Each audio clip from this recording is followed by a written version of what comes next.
وما أرسلناك إلا رحمة للعالمين قل إنما يوحى إلي أنما إلهكم إله واحد فهل أنتم مسلمون؟ اعوذ باللہ من الشیطان الرجیم، بسم اللہ الرحمن الرحیم، الحمدللہ والصلاة والسلام علی رسول اللہ، لا حول ولا قوة الا باللہ۔ رب اشرح لی صدری ویسر لی امری واحلل عقدۃ من لسانی یفقہوا قولی، رب زدنی علما۔ السلام علیکم ورحمۃ اللہ وبرکاتہ۔ عزت دار بھائی، عزت دار بہنیں، پیارے بچوں، بزرگ ساتھیوں، آپ سب کا استقبال ہے اس ہمارا سیرت نبی صلی اللہ علیہ وسلم ایپیسوڈ 66 میں۔ الحمدللہ اللہ سبحانہ تعالیٰ نے ہمیں پھر سے جمع کیا ہے تاکہ ہم اس کے حبیب محمد صلی اللہ علیہ وسلم کا ذکر خیر کریں۔ میں آپ کو یاد دلاتا چلوں کہ آپ جو اپنا قیمتی وقت یہاں لگاتے ہو رسول اللہ صلی اللہ علیہ وسلم کی زندگی جاننے کے لیے، اللہ سبحانہ تعالیٰ آپ کا آنا، بیٹھنا، وقت نکالنا قبول کرے، آمین یا رب العالمین۔ اور اللہ سے میں دعا بھی کرتا ہوں کہ اللہ سبحانہ تعالیٰ رسول اللہ صلی اللہ علیہ وسلم کی جو زندگی ہے وہ ہمارے دل اور دماغ میں محفوظ کر، اور اس میں جو سبق ہے اسے حاصل کرنے والا بنا، آمین یا رب العالمین۔ میں نے آپ کو پہلے بھی بتایا تھا کہ رسول اللہ صلی اللہ علیہ وسلم کی زندگی جاننا ہمارے لیے ضروری ہے۔ آپ کی زندگی میں قرآن مجید نازل ہوا، اور جب قرآن مجید نازل ہوتا تھا آپ کس جگہ، کس مقام، کس وقت، کہاں موجود تھے، وہاں کا کیا ماحول تھا، یہ تمام چیزیں ہمیں سیرت سے بہت آسانی سے پتہ چل جاتی ہیں۔ اور وہی نازل ہوتے وقت صحابی کون موجود تھے، کیا سبب تھا، اسی سیرت سے تفسیر جاننے کے لیے آسانی ہوتی ہے۔ ہمیں پتہ چلتا ہے کہ رسول اللہ صلی اللہ علیہ وسلم اس وقت کہاں پر تھے، مکہ تھے، مدینہ میں تھے، مدینہ میں کہاں پر تھے، کس جگہ پہ تھے، کون سے صحابی تھے، یہ تمام چیزیں اس ہمارے سیرت نبی صلی اللہ علیہ وسلم کے سفر میں پتہ چل جاتے ہیں۔ اور رسول اللہ صلی اللہ علیہ وسلم کی زندگی میں بے شمار واقعات ہیں جس میں ہمارے لیے فائدہ ہی فائدہ ہے۔ چلیے آگے بڑھتے ہیں۔ جو ہم نے سیرت کا سفر شروع کیا تھا اور جہاں پر ہم رکے تھے، جہاں سے مسلمانوں کو ایک نئی طاقت ملتی ہے، ایک نئی حکومت ملتی ہے، ایک نیا شہر ملتا ہے، یہاں سے مسلمان ایک نئی امت بن کے ابھرتی ہیں۔ آپ کو یاد ہوگا لاسٹ ایپیسوڈ میں آپ نے جانا تھا مکہ والوں نے مسلمانوں کو دھمکی دی تھی کہ ہم تمہارے گھر میں گھس کے ماریں گے، اور ان کا جواب رسول اللہ صلی اللہ علیہ وسلم نے کس طرح سے دیا آپ سب کو یاد ہوگا۔ رسول اللہ صلی اللہ علیہ وسلم کو پتہ چلتا ہے کہ ابو سفیان رضی اللہ تعالیٰ عنہ بہت بڑا مال لے کر نکلے ہیں مکہ سے، اور وہ شام کی طرف جا رہے ہیں۔ رسول اللہ صلی اللہ علیہ وسلم نے انہیں روکنا چاہا، صحابہ کے ساتھ نکلے، لیکن ان کا پیچھا کیا، پتہ چلا کہ یہ ابو سفیان تو وقت سے پہلے ہی نکل گیا۔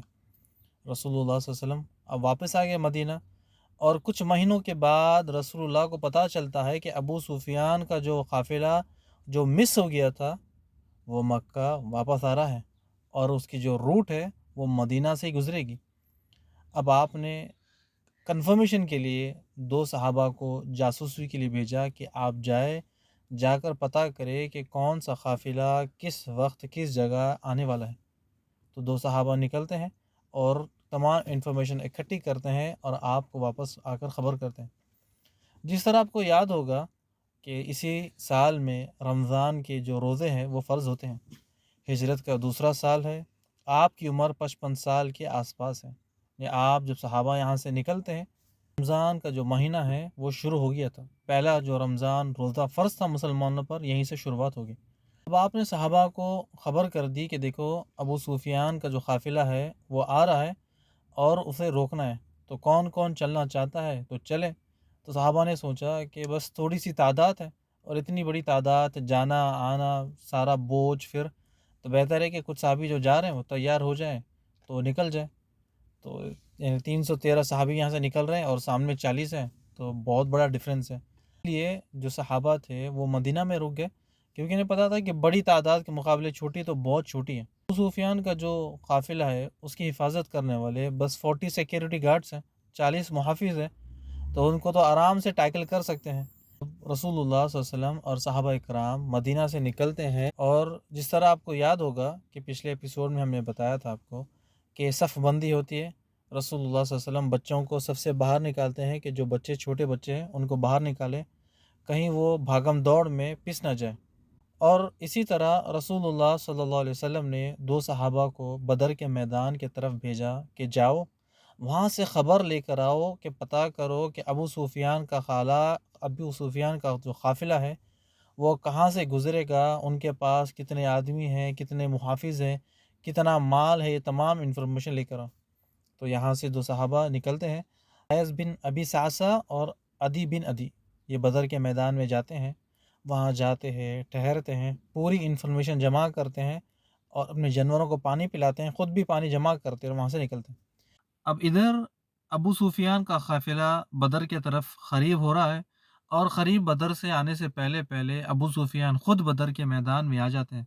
انہیں خود پتہ کرنا تھا کیا کوئی مسلمان جاسوس یہاں پر آ چکا ہے، یا کوئی جاسوس یا جاسوسی کرنے کے لیے ہمارا پیچھا تو نہیں کر رہا ہے۔ اب ابو سفیان بدر کے میدان میں، بدر کا بڑا میدان ہے اور اس کے آس پاس راستے ہیں، بڑے بڑے پہاڑ ہیں، تو اس سے پہلے ابو سفیان آتے ہیں بدر کے میدان میں۔ وہ لوگوں سے پوچھتے ہیں کیا کوئی اجنبی شخص نظر آیا، کیا کوئی ایسا ساتھی جو نیا ساتھی آیا؟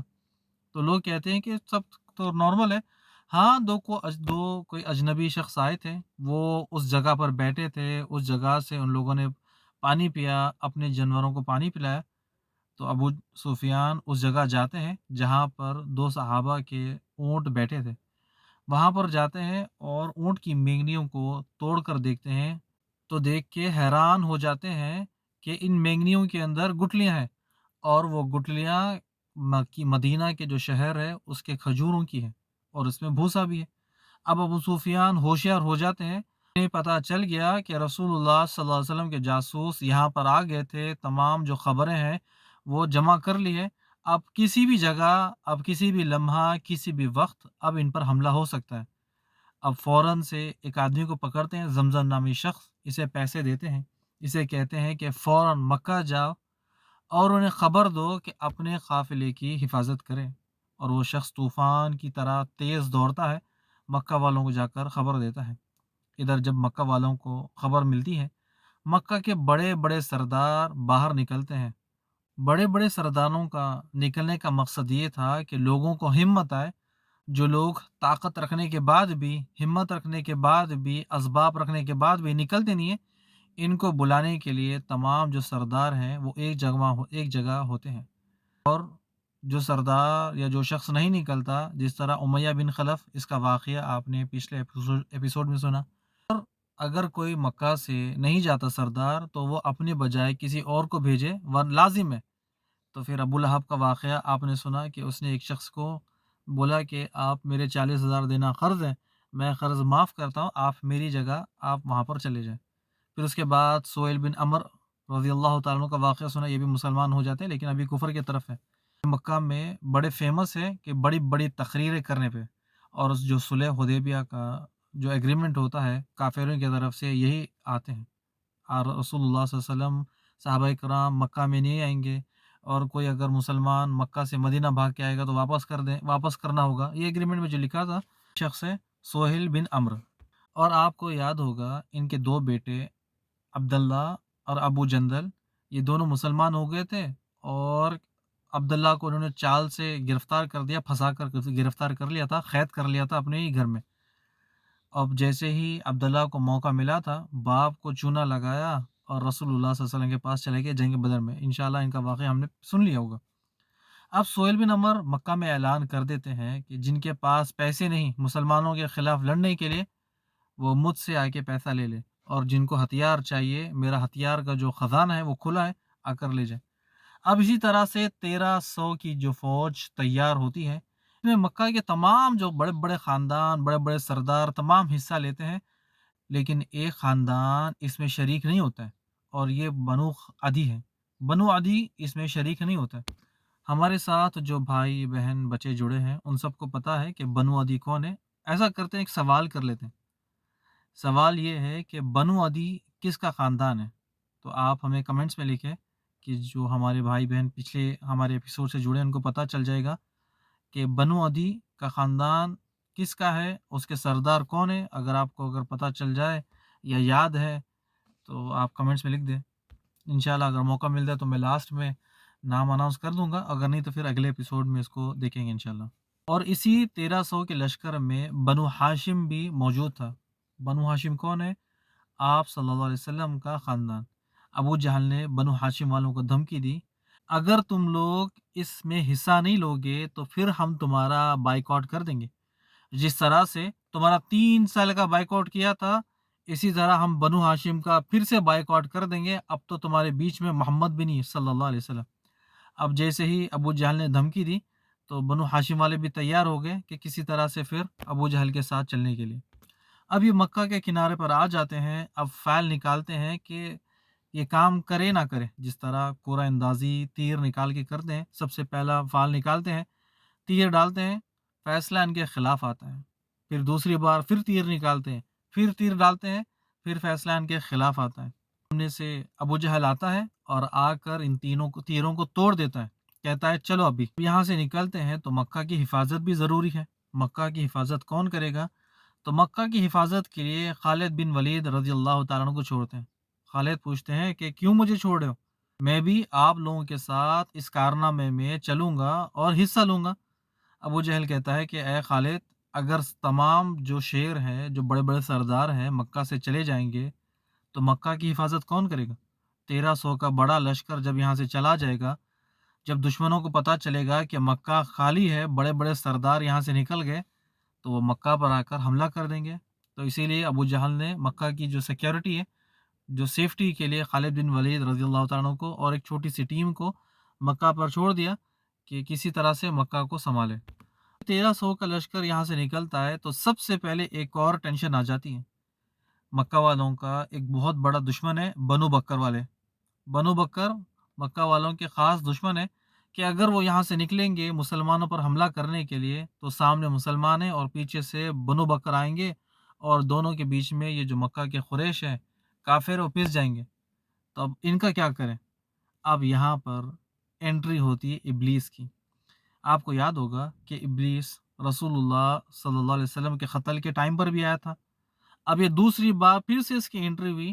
ابلیس چاہتا تھا کہ حق اور باطل آپس میں ٹکرائے، مسلمانوں کا کام تمام ہو جائے اور مسلمان یہیں پر پس جائے۔ ابلیس اپنے بڑے مشن کے ساتھ یہاں پر پہنچتا ہے، یعنی مکہ والے اب یہ سوچ رہے ہیں کہ اگر بنو بکر والوں کو پتہ چل گیا کہ مکہ والے نکل گئے، ان کی تو ہم سے پہلے سے بہت بڑی دشمنی ہے، ان سے تو ہماری بہت جنگ چل رہی ہے، اگر انہیں پتہ چل گیا کہ ہمارا سیکریٹ کہ بڑے بڑے سردار مکہ سے باہر ہے تو یہ فوراً حملہ کر دیں گے۔ ان 1300 کا لشکر یہی سوچنے پہ رک گیا، کیا ہم یہاں سے جائیں یا نہ جائیں، مکہ چھوڑے نہ چھوڑیں۔ اگر مکہ سے باہر نکلتے ہیں تو پیچھے حملہ کرنے کے لیے بہت بڑی فوج آ جائے گی۔ اب مکہ والوں کا یہ ارادہ بن رہا تھا کہ اس لشکر کو یہیں پر روک دیا جائے، کیونکہ بنو بکر اور دوسرے دشمن ہمارا انتظار کر رہے ہیں کہ بس انہیں موقع مل جائے اور وہ مکہ میں آئے گھس جائے یا سب کو پیس کے رکھ دیں۔ ابھی بات ڈسکس ہو رہی تھی، چل رہی تھی، اچانک سے ابلیس آتا ہے بنو کنانا کے سردار سراقہ بن مالک کی شکل میں، قریش والوں کو آ کر کہتا ہے کہ میں تمہارا رفیق ہوں، میں تمہاری بھلائی کرنے والا ہوں، مجھے پتہ چلا ہے کہ تم لوگ کشمکش میں ہو کہ جائے یا نہ جائے، میں اس بات کی ذمہ داری لیتا ہوں کہ بنو بکر والے تمہارا پیچھا نہیں کریں گے، تمہارے پیچھے کوئی ایسا کام نہ کریں گے جس سے تمہارا نقصان ہو۔ مکہ والوں کو بڑی خوشی ہو گئی، چلے کنانا کے سردار سراقہ بن مالک نے اس بات کی ذمہ داری لے لی، اب یہ خوشی خوشی ابلیس کی بات سن کر مکہ کو چھوڑ کر سفر شروع کرتے ہیں۔ یہ لوگ جب سفر شروع کرتے ہیں تو اللہ سبحانہ وتعالیٰ نے ان کے بارے میں قرآن مجید میں وحی نازل کر دی۔ سورہ انفال آیت نمبر 47، آپ بھی خود کھول کر دیکھیں کیا سچ میں قرآن مجید میں ان کا واقعہ ہے یا نہیں۔ رسول اللہ صلی اللہ علیہ وسلم بیان کرتے ہیں کہ اللہ نے انہیں بتایا کہ یہ لوگ غرور سے نکلتے ہیں، اتراتے ہوئے، لوگوں میں اپنی شان و شوکت اچھالتے ہوئے۔ ان کو بتانا تھا کہ بہت بڑا لشکر یہاں سے نکل رہا ہے، اللہ کے راستے سے روکتے ہوئے مدینہ کی جانب نکلتے ہیں۔ رسول اللہ صلی اللہ علیہ وسلم فرماتے ہیں یہ اپنے ہتھیاروں کو لہرا رہے تھے، جیسے کہ اللہ اس کے رسول کے اوپر بڑی خار بڑی دشمنی ہے، اب ان کے اوپر حملہ کر دیں۔ جیسے کوئی ہمارے سامنے آئے گا اسے ہم پیس کے رکھ دیں گے۔ بڑی شان و شوکت کے ساتھ لوگوں کو دکھاتے ہوئے، اتراتے ہوئے، ناچنے گانے والیوں کو، شراب، یہ تمام چیزوں کو لے کر نکل رہا ہے، ایسا کہ ایک بہت بڑا لشکر نکل رہا ہے۔ ان مکہ والوں کا بس یہی ارادہ تھا کہ کسی طرح سے اس قافلے کو بچا لیا جائے، اور جب بچا لیا جائے تو اسے مکہ حفاظت سے لے کر آئے۔ اترانے والوں کو کیا پتا تھا کہ اترا کر بدر کی طرف تو جا رہے، بدر کا میدان ان کی لاشوں کا انتظار کر رہا تھا۔ اب یہ 1300 کا لشکر نہایت ہی تیز انداز میں روانہ ہوا، جن کی تعداد 1300 اور اس لشکر میں 100 گھوڑے اور 600 زریں ان کے پاس تھی، اور جو اونٹوں کی تعداد تھی وہ بہت بڑی تعداد تھی، جن کو کاؤنٹ کرنا بڑا مشکل تھا، کسی نے گنا نہیں۔ اب یہ اسپیڈ سے بدر کی طرف ابو سفیان کی مدد کے لیے جا رہے تھے، راستے میں سب کو بتاتے ہوئے کہ مسلمانوں کی ہمت کیسے ہوئی، ہمارے قافلے پر ہاتھ ڈالے، ہمارے قافلے کو روکے۔ تو یہ بڑی شان و شوکت سے یہاں سے نکل رہے تھے۔ ادھر سے ابو سفیان بڑی چالاکی سے پورے کے پورے قافلے کو مسلمانوں سے بچا کر ساحل کے راستے سے، جو بیچ ایریا ہے، وہ راستے سے قافلے کو بچاتے ہوئے مکہ کی طرف لے کر آ جاتے ہیں۔ اور جیسے ہی ابو سفیان کا کانفیڈنس بڑھ گیا کہ ہم نے قافلے کو بچا لیا ہے، ابو سفیان ایک قاصد میسنجر جو میسیج لے کر جاتا ہے اسے دوڑاتے ہیں، کہتے ہیں کہ جاؤ مکہ کے سرداروں سے کہو فکر کی کوئی بات نہیں ہے، پورا کا پورا قافلہ حفاظت سے ہے اور مکہ کے راستے کے بالکل قریب ہے۔ ابو سفیان کا جو قاصد ہے وہ پیغام لے کر نکلتا ہے، اور راستے میں مکہ والوں سے ملاقات ہوتی ہے۔ یہ میپ آپ دیکھتے رہے، میپ پہ فوکس کریں، میں ایک ایک نام آپ کو بتاؤں گا۔ مکہ والے جیسے ہی جوفا میں پہنچتے ہیں، یہ آپ لگا لیں کہ مکہ سے تقریباً 200 کلومیٹر کے آس پاس ہے۔ یہاں ابو سفیان کو جو قاصد ہے وہ ملتا ہے، کہتا ہے کہ ابو سفیان نے مجھے بھیجا میسیج دے کر، پورا کا پورا قافلہ حفاظت سے مکہ کے بالکل راستے میں ہے، تو آپ سب سے ریکویسٹ ہے کہ آپ لوگ اپنے اپنے گھر واپس سے لے جائیں، ہم انشاءاللہ مکہ پہنچیں گے۔ اب آپ دیکھیں کہ ابو سفیان کا جو میسیج مل گیا، اب یہاں پر رکنا تھا۔ یہ آپ کے سامنے آپ دیکھیں کہ جہفا جو ہے پوائنٹ میں نے ہائی لائٹ کر دیا، نیچے سے آپ کو دکھ رہا ہے۔ یہ جو ابو جہل یہاں سے نکلا تھا، یہ ریڈ آپ نے لائن دیکھی کہ ریڈ لائن پہ جو بلیک کلر کے کیملز ہیں، یہ بدر کی طرف جا رہے تھے۔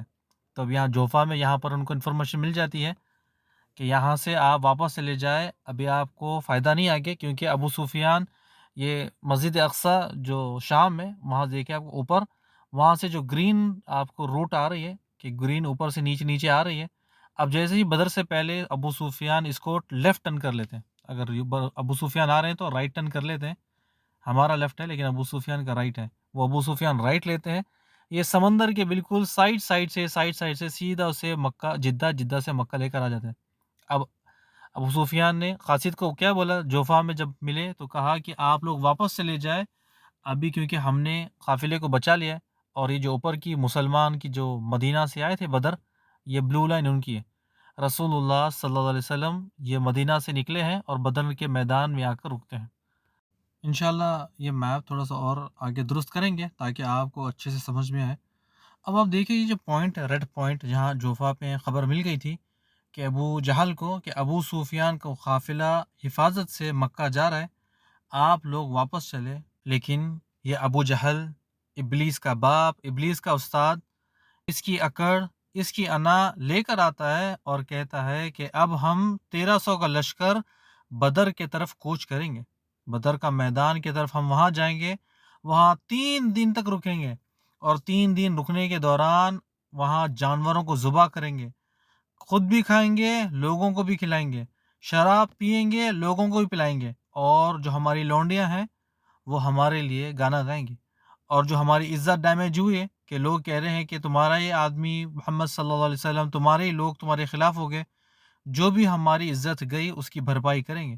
سارے عرب کے لوگ دیکھیں گے، ان لوگوں کو بھی پتہ چل جائے گا کہ ہمارا یہ سفر کیسا تھا، سفر کرنے کا ایک اور سبب بن جائے گا کہ ہماری جو عزت گر گئی ہے وہ سب کے سامنے پھر سے اٹھ جائے گی۔ ابو جہل کہتا ہے کہ جو مسلمانوں کو اس سے سبق ملے گا وہ ہم سے دشمنی نہیں کریں گے، اب اگر وہ ہمارے قافلے کو روکنے کی کوشش کریں گے تو یہ 1300 کا لشکر ان پر بہت بھاری پڑ جائے گا۔ ادھر سے 313 کا لشکر، ادھر 1300 لشکر، دونوں کو بھی پتہ نہیں تھا کہ ان دونوں کے بیچ میں جنگ ہو جائے گی۔ مکہ والے قافلے کی حفاظت کے لیے آئے تھے اور مدینہ والے اس قافلے کو روکنے کے لیے۔ جیسے ہی ابو جہل ابلیس کا استاد یہ کہتا ہے کہ 1300 لشکر مدینہ جائے گا، اب اس قافلے میں پھوٹ پڑ جاتی ہے۔ اخنس بن شریق نے کہا، ابو جہل تم نے کہا تھا کہ قافلے کو بچانا ہے، لیکن اب ہمیں خبر مل گئی ہے کہ قافلہ حفاظت سے مکہ کے راستے پر ہے، اب ہمیں واپس جانا چاہیے۔ اب تم نیا پلان بتاتے ہو کہ بدر جائیں گے، 3 دن رکیں گے، یہ ہمارے پلان کے بالکل الگ تھا۔ اخنس بن شریق کہتے ہیں کہ یا تو تم واپس چلو یا تو میں اپنے لوگوں کو لے کر واپس جاتا ہوں۔ ابو جہل ان کی بات نہیں مانتا اور اخنس بن شریق اپنے لوگوں کے ساتھ ساتھ بنو زہرہ کے لوگوں کو بھی واپس لے کر جاتے ہیں۔ ان کی تعداد ٹوٹل 1300 تھی۔ اس جنگ میں بنو زہرہ کا ایک بھی آدمی شریک نہیں ہوا اور زندگی بھر بنو زہرہ والے اخنس بن شریق کا احسان مند تھے کہ آپ نے جو فیصلہ لیا اس فیصلے میں ہمارا ایک بھی شخص مرا نہیں۔ آپ نے بڑا اچھا فیصلہ لیا جس کی وجہ سے ہم آپ کی عزت کرتے ہیں، آپ کا احترام کرتے ہیں، اور آپ نے اس سے ہماری جانیں بچائیں۔ پوری زندگی وہ احسان مند رہے۔ جیسے ہی بنو زہرہ کا قافلہ جو 300 لوگ تھے اخنس بن شریق کے ساتھ وہ نکلے، اب اس کے پیچھے بنو ہاشم نے بھی کہا، جو رسول اللہ صلی اللہ علیہ وسلم کا خاندان تھا، ہم بھی واپس جائیں گے۔ لیکن یہ ابو جہل ابلیس کا استاد، اس نے کہا کہ بنو ہاشم کا ایک بھی آدمی واپس نہ جا پائے۔ اس نے لوگوں سے کہا کہ تم لوگ بنو ہاشم کے لوگوں پر نظر رکھو کہ یہ واپس نہ جا پائے۔ اس نے دھمکی دی کہ اگر بنو ہاشم کا ایک بھی آدمی یہاں سے وہاں جائے گا تو ہم پھر سب کا بائیکاٹ کر دیں گے۔ اب مکہ والوں کی تعداد 1300 سے کم ہو کر 1000 ہو گئی، کیونکہ 300 تو وہاں پر نکل گئے۔ اب یہ 1000 کا لشکر بدر کے میدان کے لیے نکلتا ہے۔ وہاں جا کے ان کا پلان کیا تھا کہ 3 دن رکنا ہے، شراب پینا ہے، جانور کو ذبح کرنا ہے اور لوگوں کو بتانا ہے کہ جو ہماری عزت ڈیمیج ہو گئی اس کو ریکور کرنا ہے اور مسلمانوں کو ڈرانا ہے۔ دوسری جگہ رسول اللہ صلی اللہ علیہ وسلم اور صحابہ اکرام ابو سفیان کے قافلے کو پکڑنے کا پلان بنا رہے تھے۔ ان کو پتہ ہی نہیں تھا کہ ابو سفیان انہیں چکمہ دے کر دوسرے راستے سے نکل گیا ہے۔ انہیں آپ اب یہاں سے محسوس کریں گے کہ جو ماحول تھا قافلے کو پکڑنے والا، اب وہ جنگی ماحول میں بدل جاتا ہے۔ یہاں سے اللہ سبحانہ تعالیٰ مسلمانوں کو آزماتا ہے۔ جب مسلمانوں کی فوج مقام روحہ پر پہنچتی ہے، اللہ سبحانہ تعالیٰ وحی نازل کرتا ہے سورہ انفال آیت نمبر 5 میں۔ اس بدر کی جنگ کا ثبوت قرآن مجید خود گواہی دیتا ہے۔ سورہ انفال رسول اللہ صلی اللہ علیہ وسلم پر نازل ہوتی ہے۔ رسول اللہ صلی اللہ علیہ وسلم اپنے صحابہ کو بتاتے ہیں کہ اللہ سبحانہ تعالیٰ نے مجھے بتایا کہ تمہارے سامنے 2 چارے ہیں، ایک ہے ابو سفیان اور دوسرا ہے ابو جہل۔ ابو جہل بالکل کانٹے لیس بڑے ہتھیار کے ساتھ ہے اور ابو سفیان نرم چارہ۔ ابو جہل مکہ سے نکل گیا ہے اور آپ ہی کی طرف آ رہا ہے۔ اب آپ لوگوں کو فیصلہ کرنا ہے، ان دونوں میں سے آپ جس سے ٹکراؤ گے وہ قافلہ آپ کا ہوگا۔ اگر آپ کو دولت چاہیے تو ابو سفیان سے ٹکراؤ گے تو وہ آپ کا ہو جائے گا، اور اگر آپ کو اسلامی حکومت چاہیے تو پھر آپ کو لشکر سے ٹکرانا پڑے گا۔ آپ بھائی بہن بچوں سے ریکویسٹ ہے کہ آپ اس سورہ انفال کی جو آیت نمبر 5 ہے وہاں سے لے کر آگے پڑھتے جائیں۔ آپ کو جنگ بدر کا ماحول ہے پورا پتہ چلے گا کہ جنگ بدر کا جو ماحول کس طرح سے تھا اور قرآن مجید کیا گواہی دے رہا ہے، یہ تمام چیزیں آپ کو وہاں سے مل جائے گی۔ تو پلیز ریکویسٹ ہے کہ آپ کبھی بھی قرآن کو کھولیں، اس کا ترجمہ پڑھیں، اس کی تفسیر جانیں، تو انشاءاللہ اس سے بہت فائدہ ہوگا۔ اور سیرت ہم جو پڑھ رہے ہیں اس سے قرآن سمجھنا بالکل آسان ہو جائے گا۔ اب اللہ سبحانہ تعالیٰ سورہ انفال کی جو آیت نمبر 5 ہے اس میں فرماتا ہے کہ جیسے تیرے رب نے آپ کو حق کے ساتھ گھر سے نکالا اور مومنوں کا گروپ اس چیز کو ناپسند کرتا تھا، وہ لوگ کافر، حق بات واضح ہو گئی، حق کھل گیا، اس کے بعد بھی آپ سے جھگڑتے ہیں کیونکہ موت ان کی طرف ڈھکیلی جا رہی ہے اور وہ دیکھ رہے ہیں۔ اے محمد صلی اللہ علیہ وسلم، آپ کو اللہ سبحانہ تعالیٰ وعدہ کرتا ہے کہ 2 گروہوں سے جس سے بھی آپ ٹکراؤ، اللہ سبحانہ تعالیٰ گارنٹی دیتا ہے کہ جس سے بھی آپ ٹکراؤ گے آپ کی جیت پکی۔ اب آپ کیا چاہتے ہو؟ اگر آپ مال چاہتے ہو تو پھر مال کے لیے آپ ابو سفیان پر حملہ کرو، وہ آپ کو مل جائے گا، لیکن اگر اسلامی حکومت چاہیے تو پھر آپ کو ابو جہل سے ٹکرانا پڑے گا۔ آپ لوگ کیا چاہتے ہو یہ آپ کی مرضی،